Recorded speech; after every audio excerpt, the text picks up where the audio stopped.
Yeah. Now that you put it up, it's kind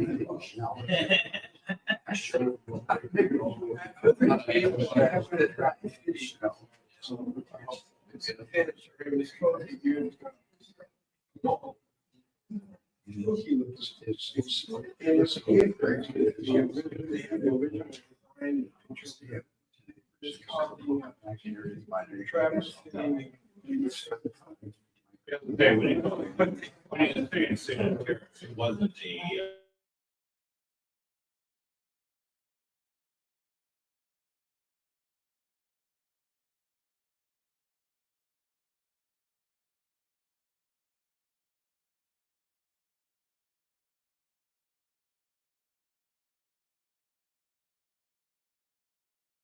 Again, I'm Matt. This is Tony. Anthony Williams, Tony. Tony, yeah. We have, you have a fan here, Tony. Joyce Hardin, who's sitting right there, brought you a little clip out of. She might want to show it to you later too. I'll put it in the living room. This will drive my wife nuts. Thank you. Thank you for coming. Thank you for coming. And Yeah. I'm manning the camera here, so. Yeah, well, hi. So, you're gonna just have to relax, because I'm going to. This is my third one of the year. I usually do 35 or 40 of these, but I just started 2 nights ago. So I'm a little off my game, but tonight I think we're gonna rally here. And I'm gonna do it in 3 parts. I'm gonna tell you about me real quick. And then we're gonna go morale picking, and then we're gonna do a Q&A. And then when we're morale picking, because it's like being in the woods, and we're gonna be there, you tell stories. So I'll tell a couple stories about morale picking while we're there. Save your questions for the end if you can. If you got a question, you gotta do it. Go ahead and interrupt me. But understand, once you do, then I'm off. And I'm over, but I'll circle back eventually. So, okay. My family got into morale picking. My grandfather was a logger up in northern Michigan. I'm from Boyne City. And in those days, everybody was an adult. In those days, around the tip of the mitt, at the turn of the century, about 1900, when they were logging up, they had these floating bordellos. And the bordellos would just pull into ports, pull into Boyne, they'd stop in Charlevoix, and they made the rounds, and there was 2 of these floating bordellos. And my grandfather Homer, who was a logger in Boyne City in the 1890s, he used to go out there. Boyne City had 3,500 people now. Then it had 14,000. And 12,000 or more were men, And it was kind of like the Old West. People don't realize it. There were no guns and horses. These dudes, the logging camps are crazy, the stuff that happened up there. So my grandfather, so he didn't meet a lot of women. So he married what he called a crib girl. She worked on one of these floating bordellos. He invited her to shore. So the reason where is he going with this? The reason I'm telling you is my grandfather learned to pick morels from her. And her mother was an Ojibwe Indian, and her father was a French fur trapper, and that dude was picking morels in France before he came to the Great Lakes. When he got here, it was like, cool.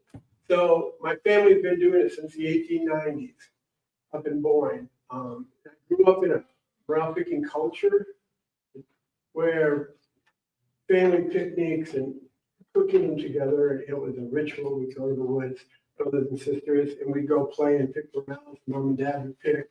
We'd spend the day in the woods, which is what, I know there's no young people here, but if you know any kids, like drag them out there. Really, they're doing this thing. If you have questions, it's kind of handy, You can ask, hey, did you tell me that? But that's what they're doing. We got to get them out there harvesting food. They think all the food comes from McDonald's. So if you take them in the woods, and everything's going to happen, all the stations around stuff, and then you harvest something, and take it home and cook it and eat it with them, it gives them a new deal. They think it all is coming from the grocery store. They don't realize what the planet is. And we got to educate them more on that, get them off from this. I get going on that. The other thing is, where are the kids, man? Got to get them in the woods, bring them to the Morel thing. Here's the boat that my grandfather met my grandmother, Minnie Wells. All right, so I'll show you this one too real quick. This is Boyne City. We've been picking morels up there a long time. These guys got 3 big baskets of black. And check out the car. It's got wooden spokes. There's no glass in the window. This is a Boyne Cedar.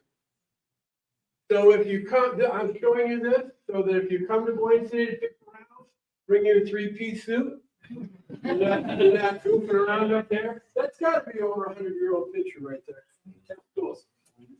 All right, so also there'll be some stuff up here. I represent the National Morel Festival, and we sell these, and it goes to the festival. I have a complete schedule of, I'm going to be all over the state, from Detroit to Sault Ste. Marie, and I'm going to be on Drummond Island. So if you know somebody and you want to torture them or something, you can let them know. And I've got cards. So that's done. We're going to move through the next part. Was your family still in Boyne? Pardon me? Not your family still up in Boyne? But yeah. I grew up going to Young State. Yeah, great place. Yeah. So when I go morel picking, we're going to go morel picking. That's stuff about me. I won this championship thing 5 times and got a lot of publicity for it. I'm just a morel picker, you know? It's like, I walked into a library 2 nights ago, and the girls are behind the desk. I walk in and I hear one of them go, I'm looking for Mick Jagger or something. I'm like, don't blow this out of proportion. I'm just a mushroom picker. It cracked me up. It was funny. So I'm going to tell you how I do this.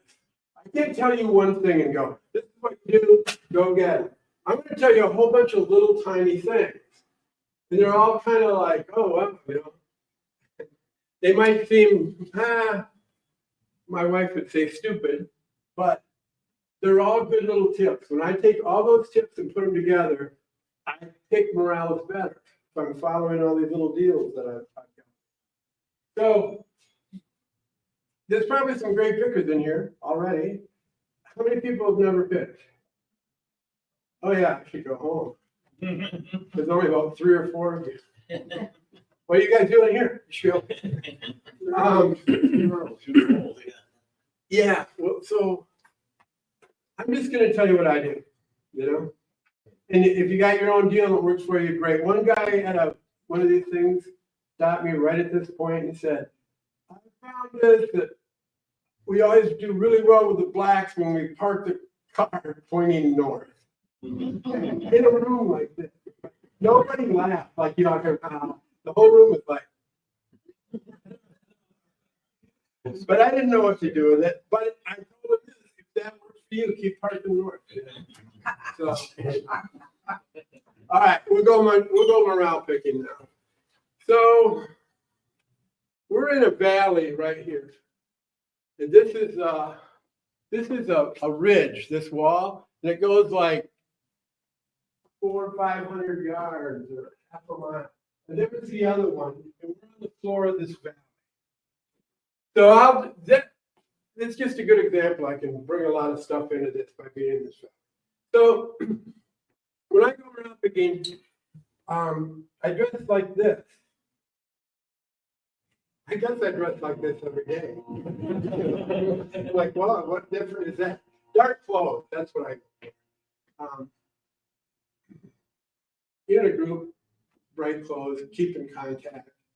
I know I don't like to I just like to disappear in there kind of thing. I take two paper bags, grocery bags, and 2 white plastic bags. And I'll get to the plastic in a little while about rain and having the bag. Is there anybody here that's ever heard me do this before? See, I've been doing it over 20 years, and not one time has anybody said, "Oh no, I saw you." I mean, it must be very educational. Then 25 years, no. Oh my God. So I take plastic bags, 2 paper bags. I dress comfortable, let somebody know where you're going. Up north, people get lost all the time. We're driving up on a gravel road. We get out, we come over to the valley. There are 2 ridges. A couple things here for starters.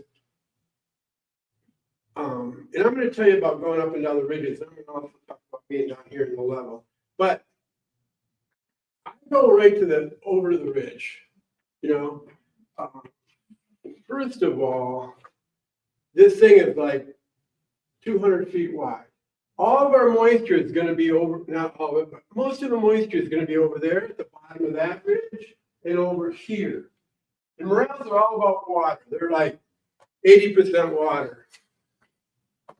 75 maybe, something, a lot of water. So I go to the ridges because now I know I'm in a better spot, and this is a damp spot as compared to out here in the field of the valley. These ridges have other ridges coming down to me and go another 100 feet or 150 feet, and there's another one. You can envision that. Big, long, big ridge with all these little coming down into here, the floor of the valley. I go early in the year, I go to the west side. Or excuse me, is that west? Nobody knows. I thought it was. So I go to the north side. You know what? I go to the south side. I'm going to my third one. I'm thinking ahead where I'm going. Yeah, I go to the south side because the sun's coming down. It's warming up that ridge. And over here in the north side, early in the year, that dirt will be colder, and this dirt's got to come up to about 55, 56, 57 degrees is ideal for morale. Like I've never stuck a thermometer in the ground or anything, but the ground has to be warm. The sun will do it. Go to the south side. Go where this little ridge that comes down, this little valley, I go to the center of it. And then I can see on each side as I go up, and most of the water, once again, has gone down into that valley as it comes down into here. So that's like a moisture trail. The other thing is, if you can't go up, we'll get back to the ridge. If you can't go up and down the ridge, you're not healthy or whatever. Like me, I get just tired of it sometimes. Come down in here. Now, if you're in this valley, it's 200 feet wide. The way I would pick it is, I would come right over the edge of the ridge and take that line right there because all that moisture is coming down. Then do a loop out there and come back down the other side. I wouldn't come into the middle. Once again, moisture. When I go up the hill, the other thing is that my perspective of looking at Morel, when I'm checking them out, I'm not looking down here. I'm looking like as far as that post or farther. As far as that post over there. That's kind of, I'm scanning everything all through here. And I walk through the woods about like this. And I'm just like constantly moving my head back and forth. I was raised in a family of 6 kids, and my father, we'd go morel picking.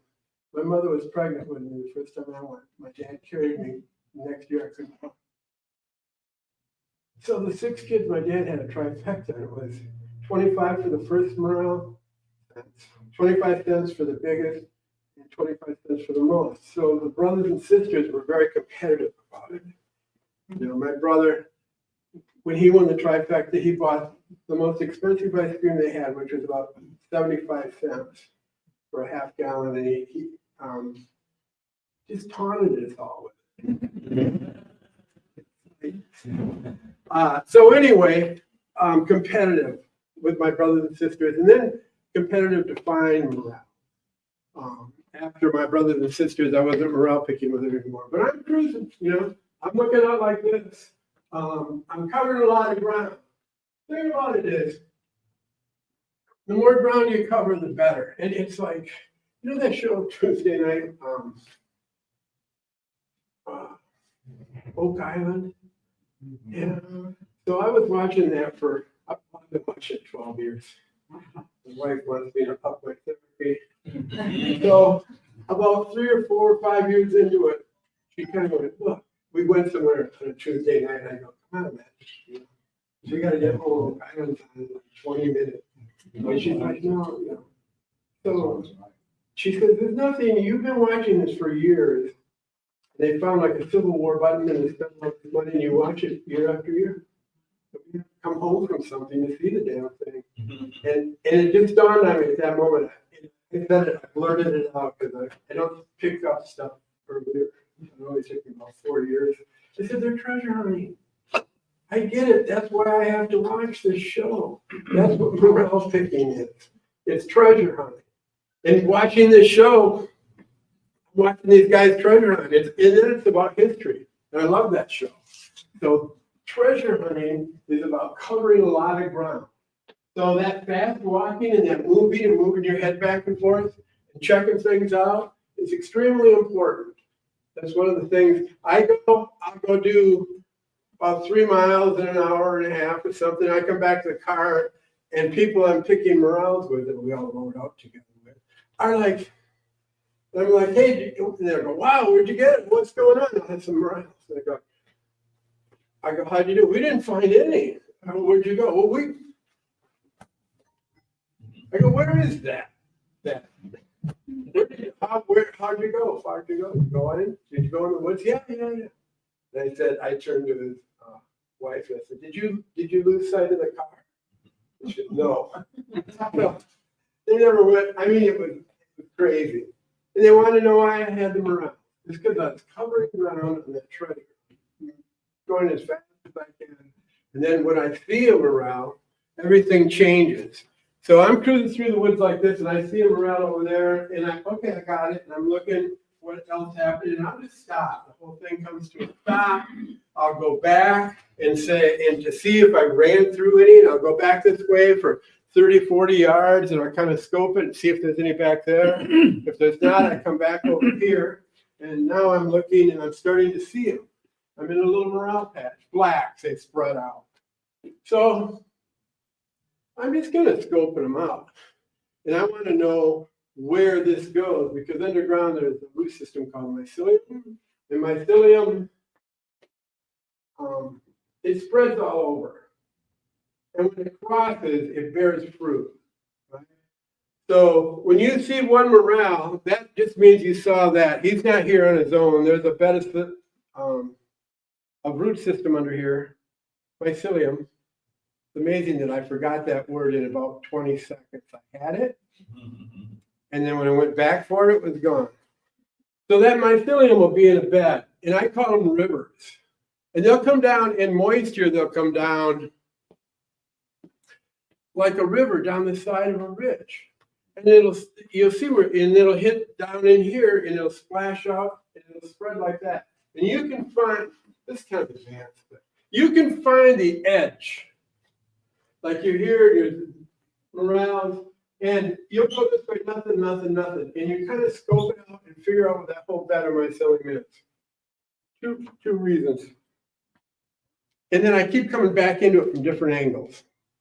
The first time I saw morels like that, the next time I come here, as I check all these edges, I'll come from this direction or that direction, because I know there's morels here, and come from other directions into this, and you'll see them differently.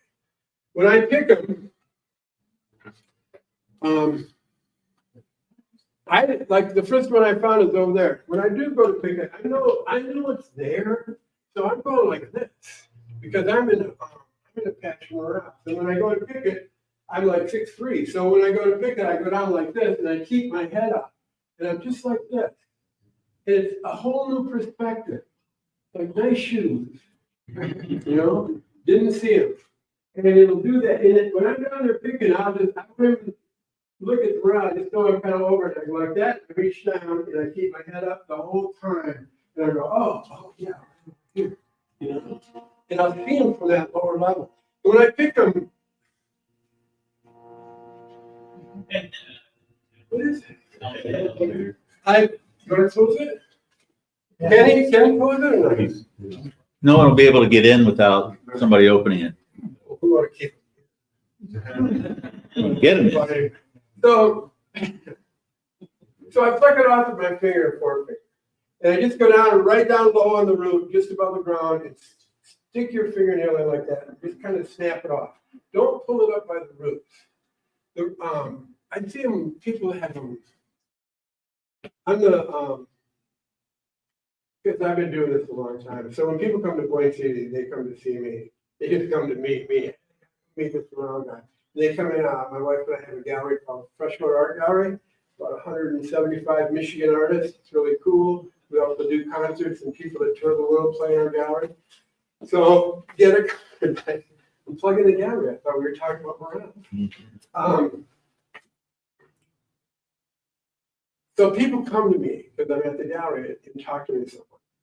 With this paper bag, full bag, you just kind of fold it over a little, you open it up, and all these beautiful whites, and every one of them has a big ball of dirt on the end of it where you pull them out. And it's that will make for a real crunchy dinner, right? You're contaminating your food. So right when you pick it, that's when the cleaning process starts. If there's anything on it or whatever, put it in the bag clean. Don't put any dirt in there. The other thing that happens is the mycelium gets destroyed. You have this big, beautiful bed of mycelium that's connected together. It's a huge thing. It's the biggest plant in the world, apparently. These guys in Washington State DNA'd morels that were 40 miles apart, and they were on the same bed as mycelium. Wow. Yeah, the world's largest organism. Last year, you'll notice I'm loose with words. Last year, to a crowd like this, and they were pretty subdued. And I said, it's the world's largest yeah, I got a little, just like that. They kind of went, oh, okay. And I didn't even know it. And I stepped back and I'm sitting there and thinking and I'm rethinking what I said and I'm trying to say something that I can't really get out of my mouth. Oh. And then I do. So these things spread out forever, and you want to take care of the mycelium. You don't want to pull it up by the roots. It's like an apple. You don't break off the branch. You just kind of twist that off by the stem. Same thing here with the morel. So I've got more pictures. Oh yeah. That'll be for when we get to the trees. That'll be fun. And this will be for now. Here, I'm going to show you some caps. We call these caps, and they're false morels. And it's probably the one thing that people will mistake for a real morel, right? And I'm gonna show you what it is, how you tell it. So when you go morel picking, you're picking morels in that cap. The stem, you see, in that stem, it's all white. This stem is cut. But I hope you can see that right there, it's all white. It's like cotton. So the stem is full. Okay? Then the stem also grows all the way up to where my finger is, and then the fruit goes down over it, like that. So that stem goes all the way up, and that's why you call them caps. There's the cap, and the stem goes way up in there. So they're caps. Those are caps, false morels, scientific names that we don't want to get into, because we don't know what they are. Yeah, that one. And this is a real morel. And you can see the difference where the stem is open and clear. There's nothing in the stem. And the stem connects down here at the bottom of the fruit, way down here. It doesn't go way up inside. Like that. And if you don't know what they are, don't eat them. That's that guy. Hey, can I eat these? Yeah. Yeah, one time. But find out what you're eating. You know? This doesn't just go for morale. Everything in life, you know. Check out what's going in there. I'll show you a couple pictures of morels. My daughter found this morel last year. She went up and came back and didn't find it. I go, hey, what's going on? There's nothing I found. And she showed me this, and she said, it's the only morel I found. And the reason it's amazing to me is I go morel picking, I get down on my knees, and I'm looking around, and I get, oh, and then you'll find some real little ones, because you're right down there with your face in it, and they're growing next to the big one. But my daughter came home with this. She said, the only mushroom she found? Isn't it? He's got really big hands. She, yeah, and I said, no, really, really. And she said, no, I saw it. I go, oh my gosh, give me a hug. You are my daughter. You can stop the blood test. Then this one's from, we're in Battle Creek. This is from north of Lansing. This woman had this in her yard. Damn. And I was doing this seminar like this, but on a stage with about 300 people at the Morel Festival. And she came up, she had one of those beer things, you know, keep your beer cold. And she was holding it, and I go, what's going on? She opens this up, and I didn't think it was real. I'm like, hey, everybody. I reached down and grabbed the thing, and it was like this.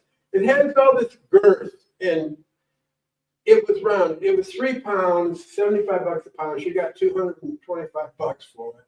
But it was growing in her yard. And it was St. John's, Michigan. It was the only one growing. There wasn't one of them around in the yard. I said, where do you live? You know what? She told me right away. She goes, well, I can give you my address. I'm like, well, okay.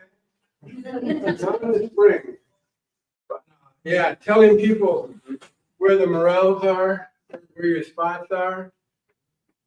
Let me finish out the picking thing. So I'm picking them off with my thumb, so forth. Leave the roots in the ground. I showed you that thing where when you bend down and where I'm constantly looking for morels. When I go up the side of a ridge, is what happens is that ridge is like right out there.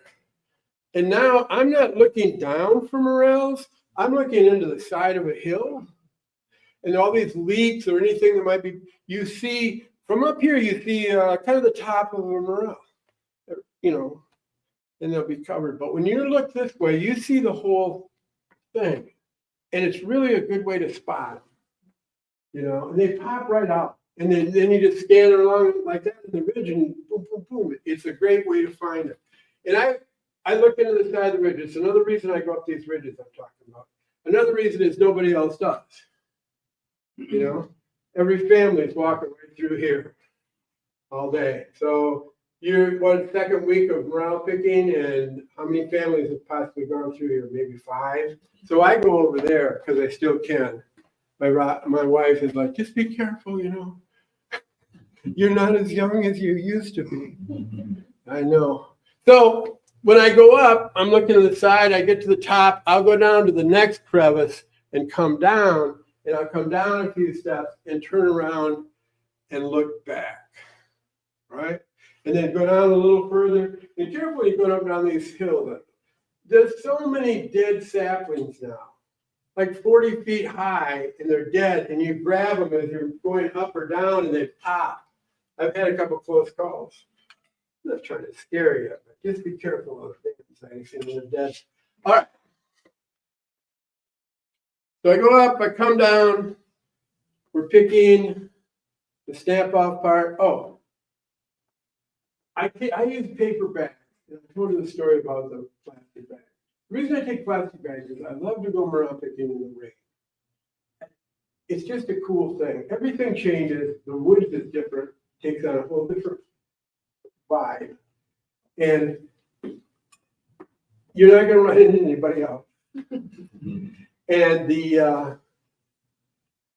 I like those all-day rains, not thunderstorms, but rain sets in like last night at 4 in the morning, and now it's 3 in the afternoon. It's just been that little wet out in the air kind of thing. And you go to the woods, and all the leaves that were tricking you before with shadows. Hey, there's one. You go, oh, it's just a crumpled up leaf. We're getting a shadow. All of that will get soaking wet and lay down flat. It's amazing. I'll go in the woods and go, oh my God, the whole dry system of leaves can get wet enough just to lay flat. The mushrooms are like, over here, dude. You can see me easy now. So I love to go in the rain. That's the reason I take 2 of those white plastic bags. Plastic bags like these. I take 2 of those. I put my 2 grocery bags inside of them to keep them dry because I'm out in the wet all the time. I love it. It's my favorite time to go.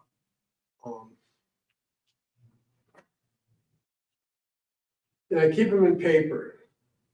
Don't put your morels in plastic. Plastic is like I was saying, morels are 85% water.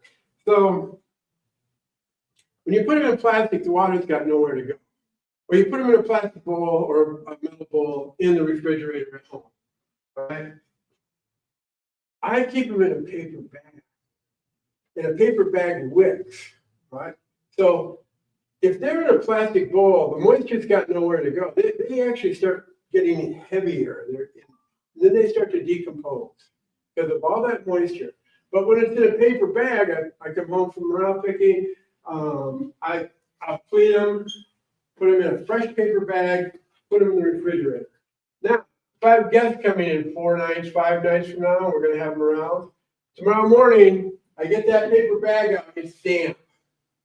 And I get a fresh paper bag from the grocery store. On Friendly's, Friendly Fair. Family Fair? Family Fair. A fresh paper bag. Put it back in the refrigerator. Tomorrow morning, do the same thing. The next morning, every morning, I just put a fresh, dry bag in there, and those morels will extend their life in the refrigerator without decomposing, getting wet. They'll dry out a little bit, just a little, but that's okay. They're still nice and fresh and good to go. And when I freeze them, I've got brothers and sisters that live all over the world, and they come home every summer now. They got money. Coming home, man. And they come home in the summer, and we all get together. We used to pick morels when we were kids and stuff, and until they get fed, they call me the champ. You know, hey champ, what's going on here? So I have to have morel. So I recommend eating morels in season when you get them. We eat them 3 meals a day. It's just a spring thing, and we go through it. No matter if it's a good year or bad year, we try to eat all the morels, except I save a few for my brothers and sisters who are coming in July. But morels are better that way than if you dehydrate them or if you freeze them or anything else. A fresh morel, you get it and take it home and eat it. Don't sell it. Just eat it. It's like it's incredible food. My wife could do like 20 minutes on the benefit. She's like food nut. You know, her coffee beans have to be hand-picked by Tibetan monks. And she's like, you can't. So we have 4 kids. When they were young, she gets in my truck and a Snickers bar, wrapper. You know, and the kids are like, she brings this over and sticks it right in my face and goes, what is this? I go, well, you're college educated. What are we doing here? And I mean, I almost broke into tears about how I didn't love my kids and my wife because I'm eating a Snickers bar. Anyway, she's way into these morale. What happens? Do you guys know Rodney Berry? You ever heard her? I think it's on her. Known at a national level. She's way over my head, I'll tell you that. If you ever marry up, this is the thing. So she was on, she's got albums out. So I heard this song on the radio, and I'm like, I used to be in a rock and roll band. I toured for years. But I quit doing it because I didn't like living in Holiday Inns. It's very ironic now that I do like 40 to 45 of these a year. I'm back in the So I hear this song on the radio. I don't pay a lot of attention to radio. It's like smoking in the boys' room. I'm good. I don't need to hear it again. But I had the radio on NPR, and I hear this beautiful voice in the song that kind of like jumped in me. And I go, "Oh." And they got to the end, and the guy, Ray Ford from NPR, Mount Pleasant, said, well, that was Robin Lee Berry, a Northern Michigan treasure. And I'm like, well, I live in Northern Michigan, you know, and this song really took me, so I started stalking her. And I go to work, I went to this gig, and I had this, you know how you get going, you get these little fantasies about whatever, especially when you're young. I'm like, oh yeah, God, this girl's an incredible singer. I was a musician, I've been touring and so forth. And I go, I just want to meet her. And your head goes wild. And I go to this, playing for a room about twice this big. She played these little 200-seat concerts and stuff all over the state. And I go to this concert, and I've never seen her before. And I walk in, she's like beautiful. Just incredibly natural and beautiful, and blew me away. And I thought, this isn't going to work out, you know, because I'm not working with a lot here. And she was just mind-blowing. So afterwards, she's selling CDs. And I go, hey, and I try to introduce myself, stuff. She blows me off. There's a bunch of people there. So for another $20, a little more stocking, I go to the next show, do the same thing. And I kind of wait for things to thin out after the show, and I introduce myself again. And then I come back the third time, and I'm just hoping for the best. And my friend who's driving me to these shows, like, you're acting like a 14-year-old girl with a monkey. I know, but this fantasy I had just ran deeper and deeper. And she blew me off. The fourth time she didn't, she's like, the third time she said, are you Tom? And I'm like, Tom is only 2 letters away from my whole name. You know, I'm making progress here. Blew me off. And on the way home, my buddy stabbed me up. He goes, you got to start living again and let this thing go about this girl. So 2 weeks later, we go to the Opera House in Traverse City, and Greg Brown's playing. We go to see him. We're sitting there in our chairs, and they come out. They go, "We have a special guest tonight, Robin Lee Berry." The girl like stuff. I go, "Oh my God! Now you're following me now." And so afterwards, and this is a long story, but afterwards, she's selling CDs. There's a bunch of people. There's about 400 people at this concert. She's selling all these CDs, and I'm waiting. And I finally go up to say something, she kind of blows me off. So I'm like, okay, and I'm standing here with my friend, and 2 people from Traverse City walk up, and he goes, do you know these guys? They own this video. I go, no, I don't know them. Well, let's introduce them. And the guy comes up, and he says, hi. And I go, hi. And my friend says, this is Tony Williams. And he goes, Tony Williams, the world famous morale picker? And when he said that, you hear this table that she's sitting at slide, and her chair slide back, and she comes over and puts her arm around me and puts her hand on my chest and comes right up to me like I was going to wet my pants, you know, and she says, what's this about world famous morale picker? And I said, well, I'm the 5-time national morale hunting champion. And she's like, oh, will you take me morale picking? I go, we can go tonight. She's like, do you go at night? I go, I've never been, but if you want. 5 flash. And she said, no, but I really want to go. The next morning, we went out to breakfast, and I took her to kind of a special spot that I don't share with very many human beings, and we killed it. And we go back to my cabin, and we were right at the end, and she goes, what is that? I go, maple syrup. Maple syrup. Now she's like freaking out. You make maple syrup. So here's the thing. 8 days later, we were engaged, and we've raised 4 kids. But it's all because of the morale. It is. I mean, and that guy walking up. Otherwise, I'd still be homeless. So, sorry, I got off track a little bit there. We were, morale and how to take care of them. When I freeze them, this is the only way my brothers and sisters are coming home for July, right? I gotta have some morale. I talked about eat them fresh, right? Yeah. It's like that. It's like a peach in August. You take that bite of peach and it drips down your And you're like, dude, let's get a bushel of these. These are pretty good. So the same thing with morels. Eat them when they're fresh. Now, if you got brothers and sisters that are going to ride you when they come home, what I do is I cut them in half like I showed you in this picture. And you can just clean them as little as possible. You know what I mean.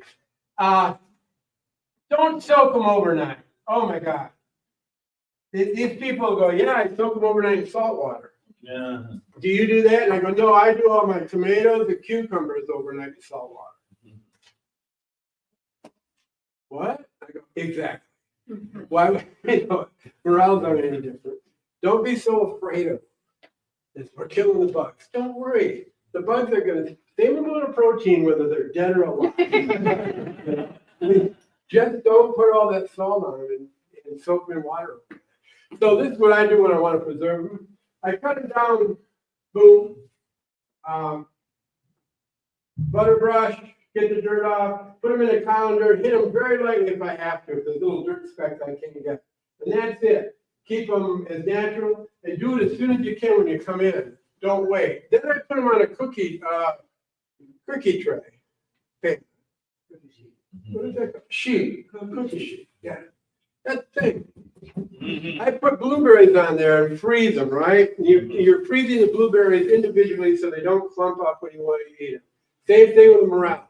You put them in there, freeze them, take them out. It's the only time I use plastic. But we have these big Tupperware deals, and we'll fill them up, we'll burp them, put them in the freezer. And 4 months later, or whatever, when you want to eat them, you just go out and crack that top, and they come out like potato chips. They tumble right out. I have a friend who, his system is saute them and freeze them, halfway saute and freeze them. He's got these blocks. It's like you can see morels there. They look like little goldfish, and the water is dark from the sauteing. He keeps the water. And then he puts it in a pan and melts it, and then cooks it. And it's like you're taking. I tell him, I go, dude, you're taking that morel on a trip to China. You're cooking it, freezing it, ice block, melting it, cooking it, and serving it. So try that. And then the other one is they dry them, but they dehydrate them. And you'll take a morel that big and you'll dehydrate it. It's down here. And then you rehydrate it and it grows back to about here. It doesn't become this again. When you freeze them, like I talked about, they're the same size when you throw them in the pan as when you pick them. You don't lose any size. They're there. They're as close to fresh as you're going to get. But that's a great way to preserve them overnight for a week if you want to keep them. I'm just seeing if there's anything else fun there. So, how long does that last in freezing? Well, it depends on your routine. Because our freeze, you have those freezers that melt, and then, yeah, about 4 years ago, I got on there and all the morels are exactly what I explained. You don't want a block of them. It's because my wife said it's automatic defrost. Yeah. I'm like, what the hell is that? It's automatic. I mean, look what it did. Is this supposed to be good? What keeps the ice down in there? So, well, I got sidetracked. What was I talking about? I like you guys are attentive. There's 45 people here. What was I talking about? Who the hell? Continue the thing.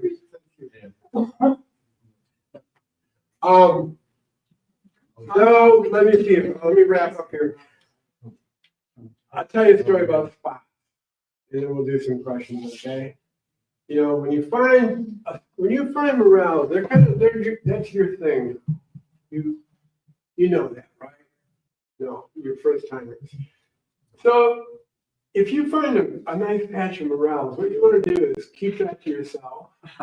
If you have to tell somebody, look for a professional that you might be able to share that with.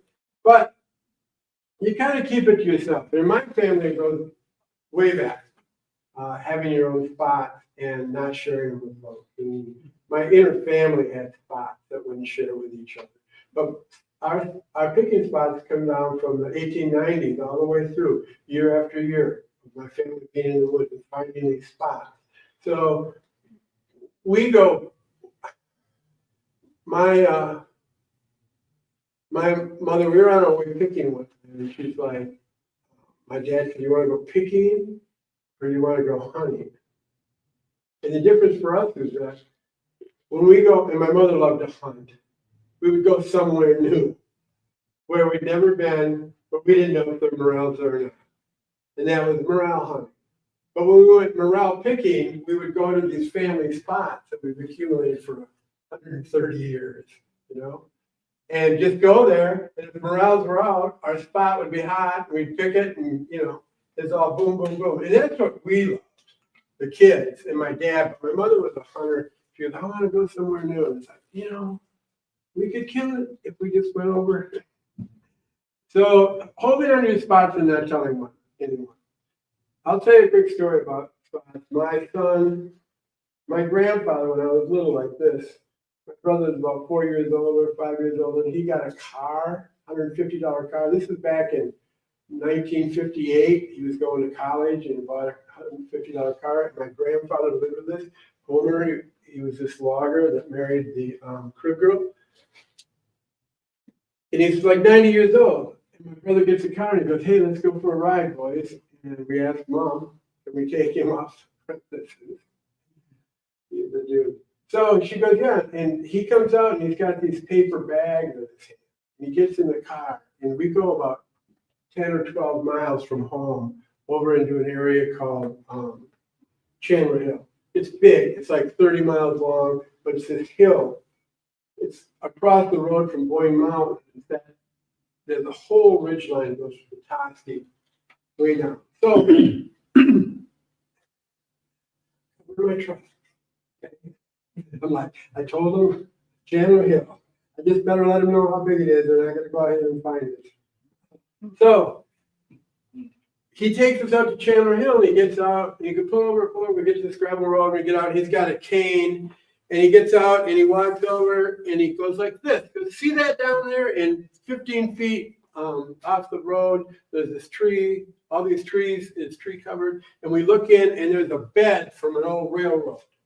And they used to put railroads into the woods, log everything, and then pick the tracks back up, take it out, move it somewhere else. So you have these railroad beds, and he's got this railroad bed. And he takes us to it and shows it, and he goes, get on that thing and go straight into that hill, up, straight up over the hill, down to the side to the base of that little valley. Then turn left and go about 200 paces, turn right and check out the side of that hill. All right.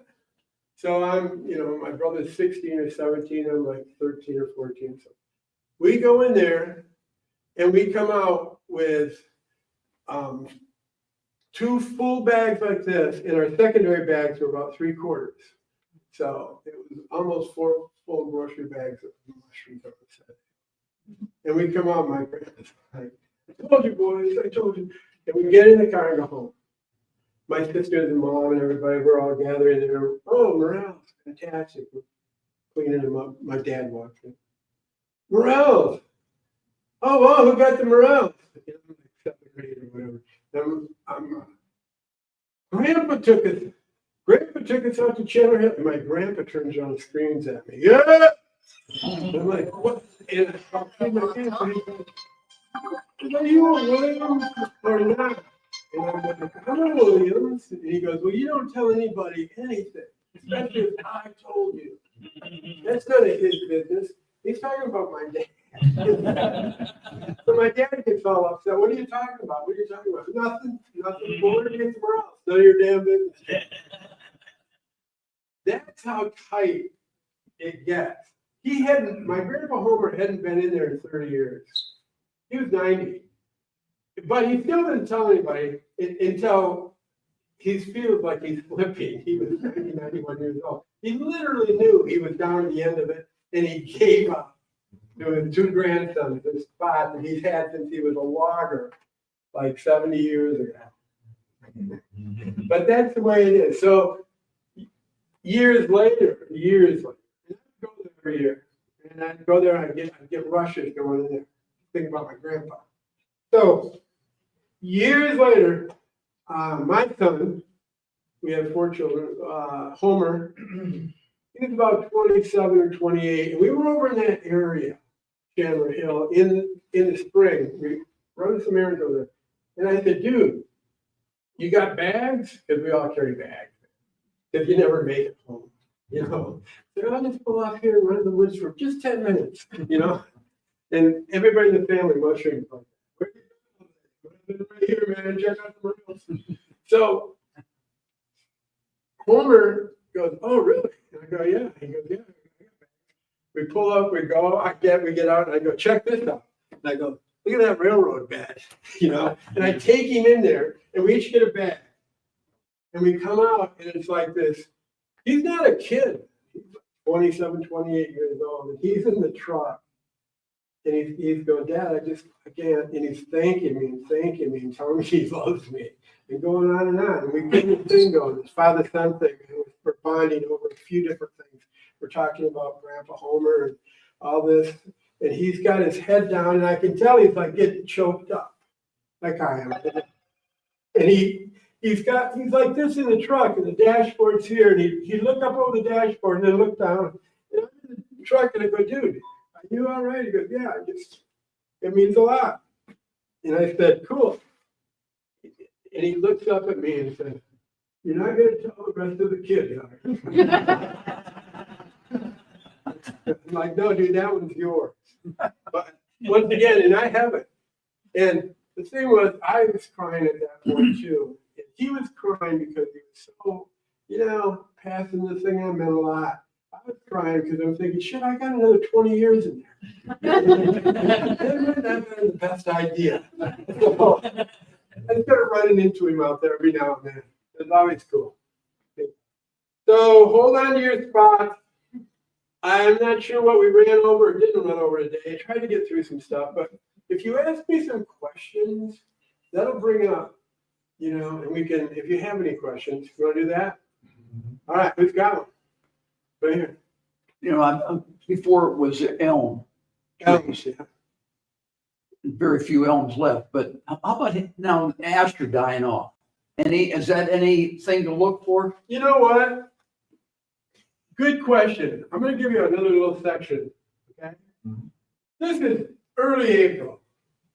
And this over here is early June. Okay, early April, the first trees you look for. He's asking about trees. Like, boom, right over my head. The first trees out are popple trees. Those are the trees that the blacks come with. So you want, I'm going to try and hurry this up because I completely forgot a section. Popple trees are your first ones. Those are the blacks. And the blacks will be coming out, they could be out in a week and a half. If the weather's right. It's not about the number on the calendar, it's about the weather. When we get the warm weather and the rain, they pop out at night. So the first tree you look for is the popple tree. And this is like a 10-year popple. That's how big it is. Maybe a little bigger. This is the popple you want. You want that 100-year. Because whatever the nutrients that are coming down in those leaves of the root system and falling and attracting morels to popple trees, well, that tree's been there 10 years. This one's been 100. So the bigger the tree, the better your opportunity. That will be the black season. It will go for a week, 2 weeks.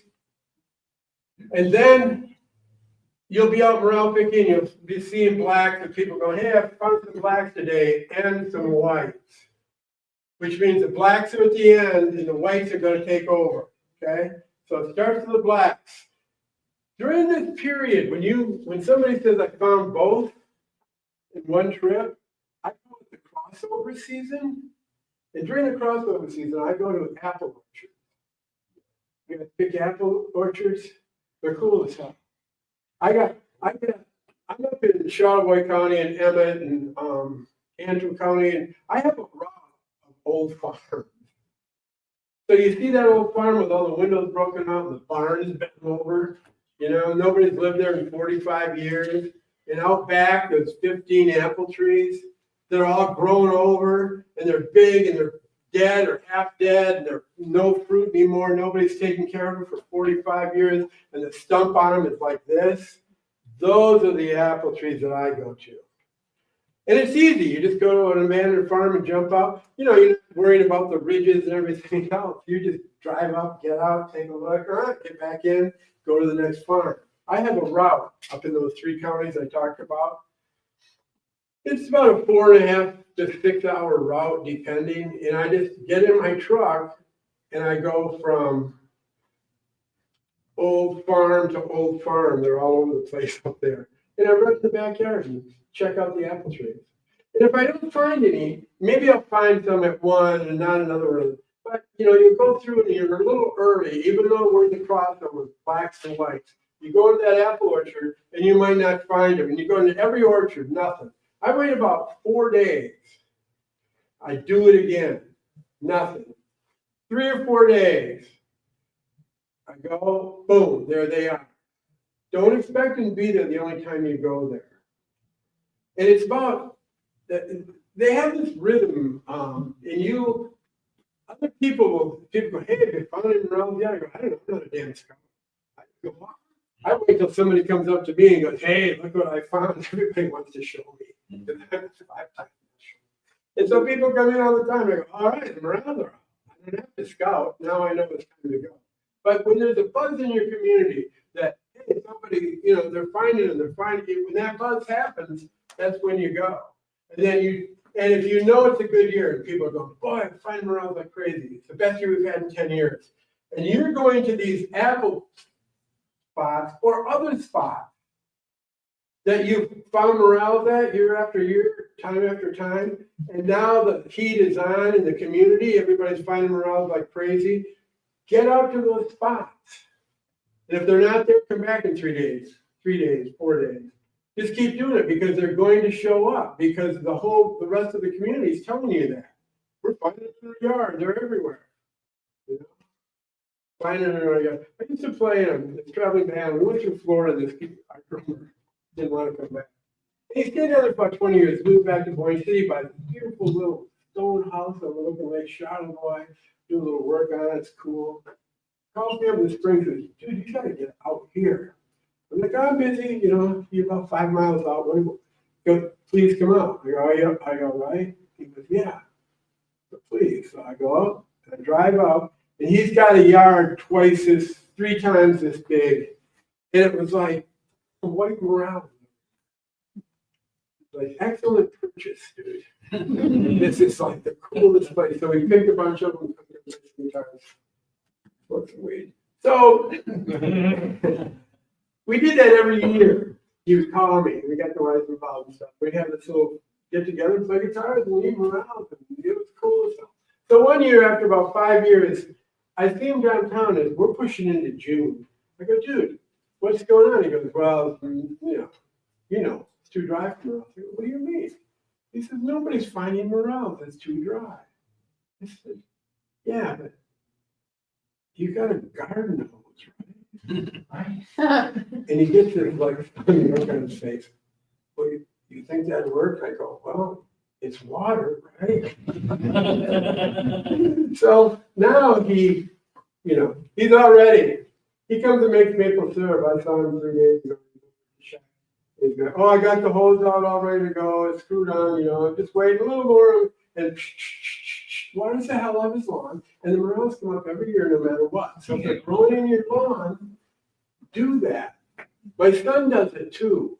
My son's in town, and he's a real busy guy. He does amazing stuff. Sails up the east coast of Alaska, the Continental Circle. He's just an amazing kid. He's so busy, you barely get a moment to speak with him.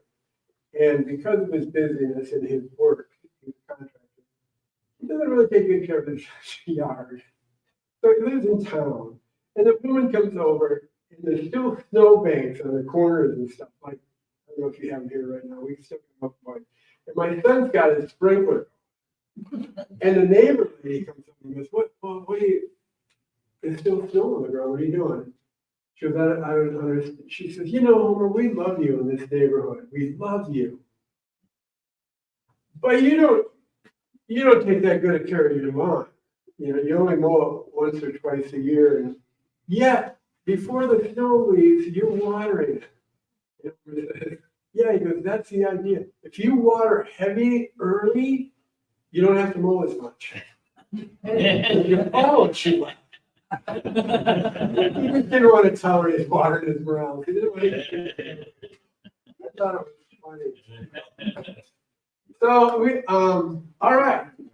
Popple trees, blacks. Then the whites come. We're in the crossover. That's when you go to the apple orchard. Then the blacks disappear. We move into white season. We've done popple trees and apple trees. When we get to the end of the white season, we're pushing up towards June. That's when we go to the ash. And I know they're dying, etc. They used to be elms. Now it's ash. But they're that's your best bet. Now I'm not saying you can't find morels anywhere. The beach up in Boyne City or Lake Charlevoix. Since I was born. Yeah, no, the other side. Oh, the county park?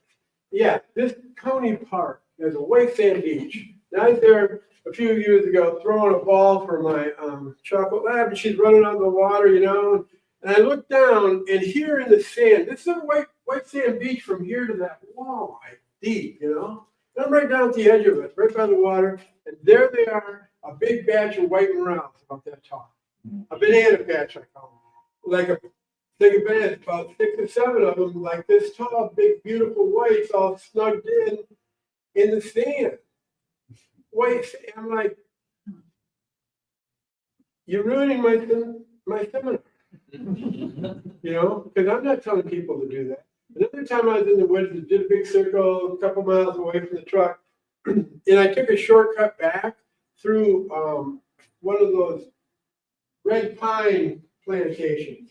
And they're in rows like that, It's big, 400 acres or something. And I'm cutting through there, and the ground is out in the woods, in the maples, and the ash and hemlock. Everything's coming to life.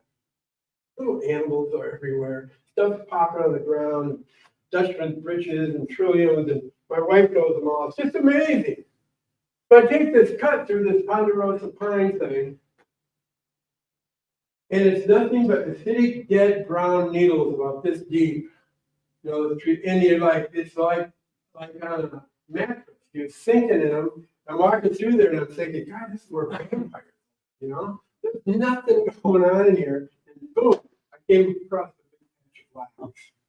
And I was like, once again, what are you doing? What are you doing in here? I've got questions. You shouldn't be here. But they're there. Now, my point is, you can find them anywhere, and you will find them anywhere. They're right behind my gallery in Boyne City in the grass, in downtown Boyne City. So,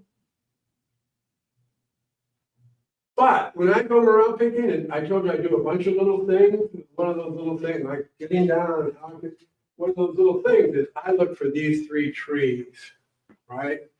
And when you're ending the season, you get over here and you're in the ash. And if you've ever found big morels like that, they're pretty, those big tall ones, they're not so big this way like that photo I think I showed you.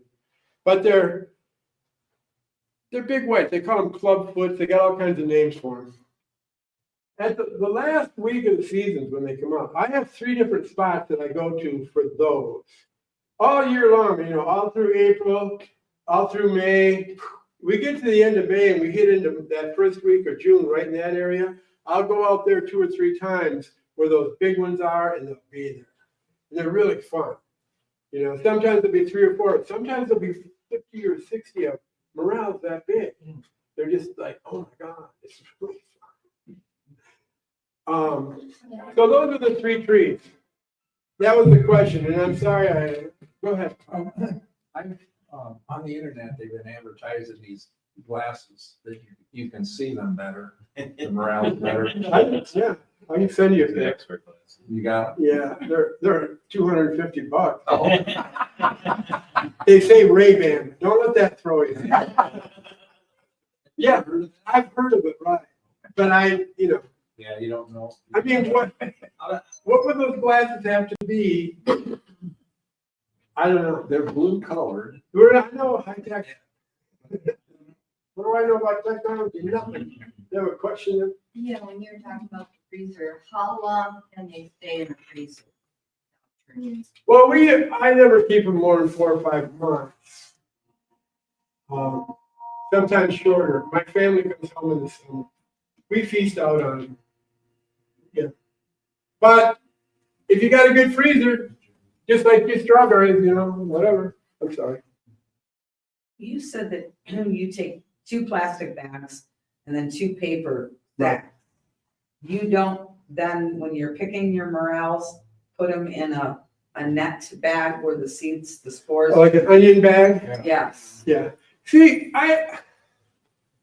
in 1987, I built a log cabin. On the back of the porch is 40 feet long. It's a covered porch, and you walk out on the back of the little cabin. And in the kitchen door is right there. So since that time, 86, 87, we are morel pickers. My kids, my wife, and I, we're serious about it. We get them run. All of them get cleaned in that kitchen on this big cutting board. And once they're clean, I take all those cuttings out on that deck and I off right in my woods. I live backed up in the woods. I've been doing it since, let's say, 87. So far, nothing. I'm not stopping. I still do it, but it's been, I don't know, 40 years and I've not had any luck. So my friends go, you know what, dude? I use an onion bag and I go out there and then the spores go out through the onion hole and they reseed woods. And I go back the next year and there's morel. So I go, it's weird because I use a paper bag and I go back the next year and there's morel. But and it's cool if you want to use them. What I don't like about them, and I would use them just to satisfy some fantasies of my friends, but they brush up against everything. And when you get about a group of morels like that, the pressure of them pushes the morel right out through those little openings in the mesh bag. And then you hit it on your leg or you hit a tree or whatever, and it's destroying your morale and your morale all at the same time. So I don't do that. I love paper. Paper's the thing. Is it acceptable just to cut them off flush with a sharp hunting knife right at the floor? Above the root ball, just cut them flush with a sharp knife? Yeah, Pinch the knife. Yeah. Take a buck knife. yeah. My mother's friends take scissors and rakes. My mom always made me take her friends around picking years and years. And here comes her friends who are all, like I am now, great women, and they got scissors and rakes. It's like, what are we doing here? Going around picking. But you can cut them. A lot of people do it. It's actually a better way to do it. I don't have time. I'm doing this. So you had a question? What's the best way to cook them and eat them? My favorite way is with, I just saute them in butter. Yeah. Been eating them like that my whole life, and I love them that way. But here's the deal. I represent the Morel Festival in City, and it's the weekend after Mother's Weekend, and this will be our 65th. 65 years ago, some guys in a bar got in an argument about who the best morel picker was. They had a bar fight, police were called in, chairs in the air. It's a pretty serious fight. They tore up the bar, and the chief of police, Tom Blaze, goes, what are we fighting about tonight? Who the best morel picker is? And he said, I'll tell you what, I'll let you boys go home if you go and settle this in the woods. And the next day, 15 guys go into the woods. 65 years ago. Bam, they shoot a shotgun, and in 90 minutes, they shoot it again. And you have that much time. Every minute you're late after the second blast, you get docked 10 morale. That's what the national championship is. And it's still run the same way 65 years later. That's the one that I won 5 years in a row. The reason I'm telling you this, I wish I could remember. Oh, yeah. So we have a Morel Festival. Then they have a thing where they just take you out. It's not competitive. Then all the stores in town give away. My wife and I, who own the art gallery, Freshwater Art Gallery, we have an event called the Great Morel Giveaway. And we put this on 25 stores this year will have this on their door. So you walk through Boyne, if you see that, you go in there, they have a fishbowl, right today and throw in the fishbowl. You go into every one of these. They said, we gotta get these people, there's thousands of them, we gotta get them in our stores. I go, I got an idea. We're gonna give away Morel. I'm like, well, how do we give away Morel? That's how we do it. You sign up. Then Saturday of the festival, we meet at my gallery at one end of town. There'll be a couple hundred people. You must be present to win. There'll be 600-700 people apply. But only the people that show up can win. If it rains, it's in your favor. So we step out in front of my gallery, draw a name, Jim Smith, pound it around. And then we do 25 stores in about an hour and 10 minutes. And every store gives away a pound of Morel. We have 25 chances. Last year, one guy won 3 times. So that's an event. But the event I wanted to tell you about was when I joined this Morel Festival, it's so many years ago. They asked me to be the expert resident, and I'm representing them now. I do a lot of work at the festival. I do this at the festival. We were serving chicken wings at Taste of Boyne at a Morel Festival. And I go, look, if I come on board, look, let's make a deal that all these restaurants have to serve Morel. And all the restaurants like, we can't do that. What if it's a bad year? You know, and you're advertising, people come here, they get hungry, they go Morel. I said, I'll get the Morel. So we have this Taste of Boyne in every restaurant serving Morel. And you go in there and you ask what recipe I like. You go in there and there's like 18 to 20 different kick-ass restaurants doing the dog. And you get all these different flavors. It's really fun. It lasts from 12 to 3 and it's crowded, but it's fun. And there's other stuff going on. You can Morel Fest and check it out. If you want to taste different Morel, it's cool. Hey. Have you ever tried to cultivate your own environment for Morel? No. I had, Monahan did, remember? You know Monahan, the pizza guy? Oh, yeah. Yeah, he was over in Michigan State, he spent millions trying to cultivate Morel. I was like, they actually, his people called my people. They wanted to know if I would come down. And I'm like, it's my people. I only have one people, my wife. I said, honey, just tell them no. You should go down there. He's Michigan State University, there's scientists there, there's all, I know, it's so far away from my field. I don't want to come on, I don't know anything. I don't even know why they want me to come down there. I go, I'm not. Just tell them no, I'm not coming. And she did, and I didn't go. But they couldn't grow them. I mean, they could grow them, but let's say this table would be a growing tray. Actually, they're a little bigger than that. And they'd have like 1, 2, 3, 6, right? And to make it a profitable thing, this thing would have to bush over with Morels. And then they had the problem of getting them to the stores fresh, and then people getting them home and making that work. They were very fragile. You can still buy them. Buy them in Lansing. They were $95 a pound last year when I went through there at that big open market. Horrocks. Yeah. Yeah, good question. So when you talk about that, when they were trying to do that, you had talked about crossroads and this and that, and having spots been there for 60 years. Well, like for instance, having spots, then they just and there's nothing. They dry up. It's that common, or some other. Not really common. Or whatever. I'm still picking spots from my grandfather over 100 years ago, but I have other spots that are dried up. And up where we are, it's development, you know. It's like, oh my God, you can't build here. Yeah.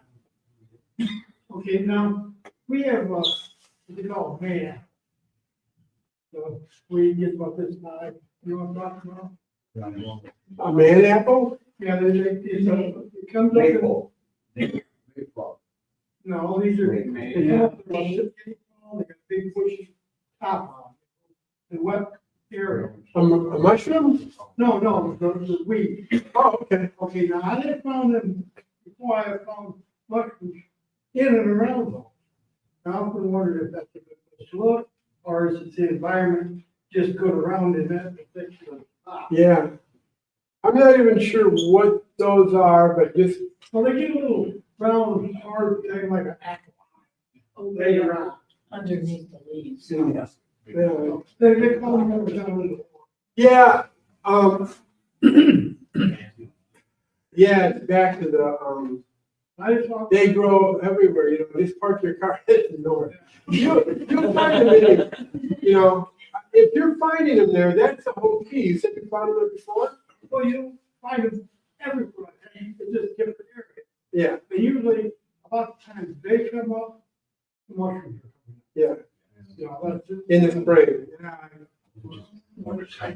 Way back then, You're a good ground tester. a good ground. Temperature. Oh, 55 degrees is the temp. That's the scientific thing I know. Thank you for asking. That's the only one I got. They say 55, 56, 57 degrees. That's why I started on the southern exposure early in the year. That's gonna warm up faster. I don't know if I said anything about that. Those leaves are gonna warm up. Yeah. You said you had a brown lamb, right? Yeah. Is there any, you know, I don't know, in France or someplace, they use an animal to, on some, I think it's a fungus, Yeah. family. Truffles. It's, yeah, Yeah, truffles. They use pigs. I heard they're using dogs now. Somebody told me we have. I'm like, wait a minute, we've got truffles here? I never heard that. Yeah. But some guy was trying to sell that to me, and I don't know if it's true or not. But those things are like, I don't know, $500,000 truffles or more. If you have a spot of bed and it's kind of dried out because we haven't had rain, can you rehydrate it? Yeah. By What? Is it on your lawn or something? Under my Can you get morels in there? Under the lawn rods? Exactly. Yes. You're in the neighborhood, right there. She just gave it up. You didn't listen to me when I told you. It's up north. It's up north. Oh, okay. I'm not up north. somewhere. If it dies. Ash trees alive or dead? I'm sorry, what was that? Are the ash trees you look under alive or dead? Well, both, Well, yeah. do you have a preference? No, I mean, just any ash. When I go in the woods, you know, when I have a few places where I'm talking about the crossover and both are out. I've got 3 different places I go to where there's great big poplar trees and great big ash trees. And I love that place because I go there and I can find both in the same trip. But alive or dead, whatever. See, it's what's coming out of the leaves and the root system or whatever and nourishing the ground. So if it dies this year, that ground's still going to be fertile maybe for years. Like the elms that are gone, it's still fertile around the old elm. Anybody else? Do you sell your mushrooms? Too? What's that? Do you sell your mushrooms too? Do I sell them? They say eat a lot. No, we eat them. I've had offers from Seattle and New Orleans, San Francisco, and people call, they want to buy it. You know what? The Morel Festival, I was telling you about the tent, we get all the restaurants involved. They said, we can't do it. I go, I'll get the mushrooms. So I bought 450 pounds out of Oregon first year. And they were, the whole festival was like, oh, those are weird. They were weird. Have you had those? I've had those for all over the world. It's a whole different environment. It's not Great Lakes, Morel. We have the best, trust me. So that whole festival, I had 450 pounds out at the restaurants and in the tent and stuff. And people go, yeah, they're good. Then the next year, I go, I'm not doing that. And I talked to a guy in Oregon. Those are the best morels in the world. I go, dude, you've just never been to the Great Lakes. You have no clue what you're talking about. So the next year I bought them out of British Columbia, out of the burns. Do you know the burns? The burns are when you have a big forest fire. There's a huge nitrogen drop. And up in British Columbia and Montana and stuff, you'll have 10,000 acres burned. And years ago, this is when I bought these burns, it was 25 years ago. But I bought them from this guy, and I'm talking to him on the phone. I go, yeah, I'm gonna need 500 pounds. He goes, yeah, no problem. I'll get them sent. It'll be overnight, et cetera, et cetera. And I go, how much? And they were pretty expensive. And I go, well, how do you do? I go, so you're in British Columbia right now? He goes, yeah, I'm at Rosie's Restaurant. I go, okay, how do you do this? He goes, well, last year, I did about 97,000 in 6 weeks. And my wife is like, we're gonna get you a camper. And I'm like, I don't know. And she goes, no, really, you should be going up there. So she's like literally going, pricing campers. That then needed a British Columbia. 90 grand. And I'm like, so she was serious about it. She's trying to talk me into it. She was like, man. So then the Morels come, the birds come out of British Columbia in the mail. They tasted, I called it, I redubbed the festival the Cajun Festival. Because it tasted bird. If you've ever had them or you ever get the chance, it's like you can taste the forest fire in the Morel. I bought 500 pounds of them. But anyway, I don't know why I'm off on that. Somebody asked about mushrooms. Any other questions? You guys, you want to? You kind of answered some of those kits they used to sell where you spread the spores. Yeah. Go for your, is that kind of, you kind of answered it when you talked about the dominoes thing. The dominoes Didn't really work. Somebody tried to show me pictures in Japan. They're getting a master. I don't even want to see them. I don't want to know. Mm-hmm. It's gonna ruin this whole. I won't even be watching Curse from Oak Island anymore. They'll ruin this whole treasure thing. This is the thing. I'm not here. This pays my expenses and stuff. I'm away from work. I'm away from home. But the reason I come here is I want to get people to go around. We wanted to heal the world with but the whole thing and the kids, getting the kids out there is so important. That's they're here. Did I talk about that? Yeah, they're here. You don't want them there, really. You don't want that. You want to get them in the woods, take these long walks. I've seen so many animals. We had one year we were in there with the kids in this hawk in the middle of a big treed forest, not in some field. And this hawk had a big nest up on the top of this white pine. And the babies were doing flight school right as we come walking up. And they can't get dirt. You can run up and grab one. They're like just flopping around the ground, these baby hawks. And the mother hawk is coming down. And we're in the woods. And she's going like 2,000 miles an hour and flying over the top of us and screaming at us right over our head. My kids are like, what the hell? And one time I was with my two daughters, Ruby and Anna, and we walked up on a fawn and it was frozen. They just freeze. That's how they. And it froze. My girls thought, is it all right? Is it dead? We should take it to the doctor. And I go, this is cool. And then over here, like twice as far away as that wall, there's a doe and she's going like this. And she's walking like she's got a broken leg. And my two little girls are like freaking out. Ruby's like, oh my God, I got hit by a car. No, she's trying to get us over there. And it was such an education for the girls. I go, just back up. We start backing up and there's another twin fawns. And my daughters were like, they talked about that for 2 weeks. But it ain't going to happen unless you're in the woods with them. You got to get them out there. And there's so much more. It's happening out there. I grew up out there. I just love it. And that's why I'm here right now. I'm telling you. Plus, I found my wife. Go ahead. How do you know if you go to Boyne City? How do I know that I'm not on someone's land? Well, I know. Earlier I was talking about.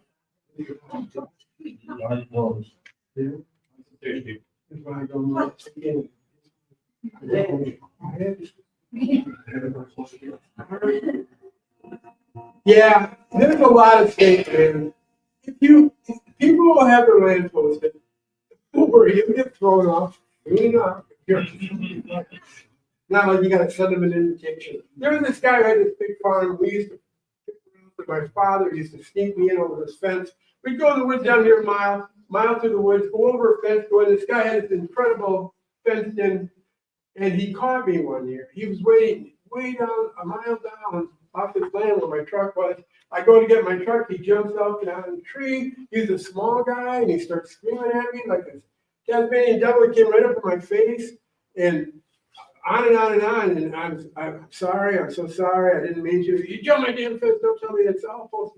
And I had a bag, paper bag, and as he's yelling at me, he just rips it out of my hand. And I said, he goes, what is it? I go, it's yours, you can have it. And he opened it up, and it was a couple old beer cans and a Wonder Bread wrap that I and he looked at it, he's like, the whole thing, he's like, what? So I'm like, I see him ease down, and I go, and by the way, you don't take very good care of it. I don't know if I even want to come back if you don't clean up this mess.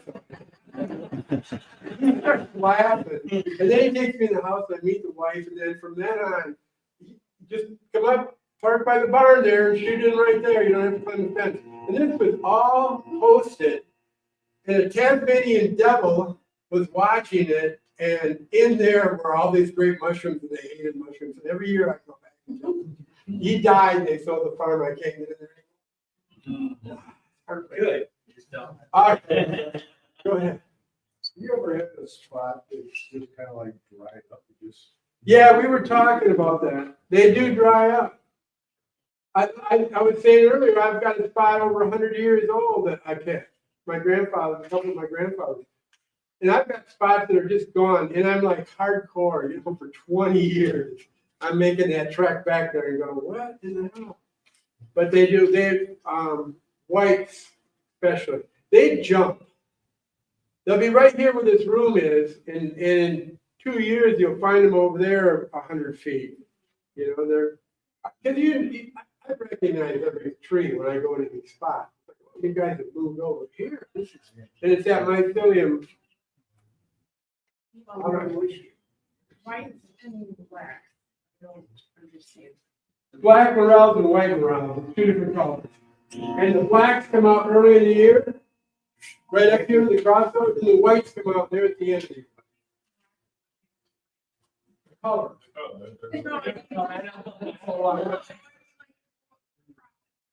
There is different, like, I'm white and we're all pretty damn white tonight. But, you know, it's like everything. With this paint, black corals will make the black and a white. They're the same. They're the same. They're, you know, don't get confused. The fungus is probably both black and. Oh, I don't know because there's always a black spot here. I don't come back till yours is white. Right? One more quick question. You got it. Now, I know that there's difference in the region for where you're coming from. Do you have what they call a gray edge mushroom? Yeah, the gray. That's what I mostly find in the apple trees. Yeah. We talked about apple trees. Yeah. Those are, they call them whites and goldens and grays, and they got all the names. They all be a little bit different. They're all around. You know? Yeah, taste the same. Yeah, they're just like a Macintosh or a Spy. Same thing. The look-alike Morel, is that poisonous? What kind? The Yeah. The cat. Don't eat them. I mean, I ate them my whole life, but I don't eat them anymore. And representing the Morel Festival, I don't eat them because there are people that have reactions. There could be other mushrooms like Morel that could be confused. No, those are the two right there. But if you're not 100% sure, just ask. You know, but Who would you, like, where would you go to, if you wanted to know how much? go to the chamber of commerce. Make a friend. Send a picture. All right, you guys, you've been, all right.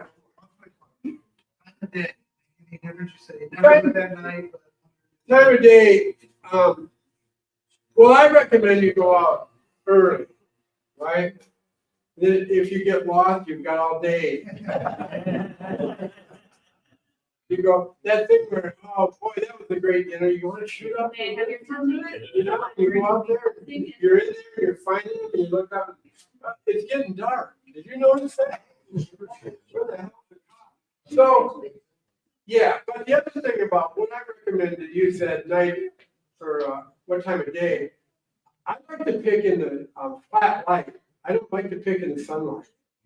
The sunlight, you're in the woods and there's all these shadows and there's shadows in the ground and your eyes are going, ooh. I like to go out there in a nice, gray, white sky with a flat light.